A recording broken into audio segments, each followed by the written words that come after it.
વંદે માતરમ. બહુ પવિત્ર ધામ એટલે કે ગિરનાર ને રાજુભાઈ અંદર સારા એવા સૌભાગ્ય કે અમે બધા અહીં લગી આ ઉંમરની અંદરમાં સિનિયર સિટીઝનની અંદરમાં આવી શકી છે. અને આ તો ગરવો ગિરનાર છે, અનેક આના ઉદાહરણ છે. અને દુનિયાની અંદરમાં કહેવત છે કે ગરવો ગિરનાર એટલે બહુ મહાન, કે જેની અંદરમાં લોકો અનેક વખત મનુષ્ય અવતાર લઈને વહી જાય, પણ ગિરનાર તો એમનેમ છે. ખાલી એની ઉપર ભરોસો હોય એટલે આ જગતની અંદરમાં માણા તરી જાય છે. પાણા તો તરે ભેગા માણાય તરી જાય છે. આ ગિરનાર છે. અને અમે બધા સિનિયર સિટીઝન આવ્યા એ બદલ અમારે ખૂબ ખૂબ બધા ધન્યવાદ બધાનો. અને વડીલો સાથે અમે રહી અને જિંદગીની અંદરમાં સારા કાર્યની અર્થે જીવન જીવી અને આથી લગી જીવા જ આવ્યા છીએ.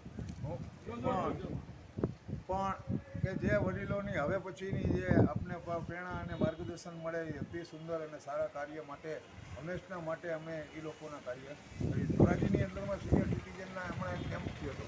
એ કેમ્પની અંદરમાં આ સિનિયર સિટીઝનોના કયા મુજબ હાલી અને ધોરાજીની અંદરમાં 32 લાખ રૂપિયાના સાધનો દેવરાવ્યા. જે સિનિયર સિટીઝન 60 વર્ષની ઉંમરના હોય એવું સારામાં સારું કાર્ય કર્યું. અને એમાં બધા સિનિયર સિટીઝન હીરાભાઈ સાહેબ બધાએ માર્ગદર્શન આપ્યું. એ બદલ એનો ખૂબ ખૂબ અમે આભાર માની છીએ. અને આવા છતરછાયા નીચે અમે કાયમી જીવી એવો અમે આનંદ માણીએ.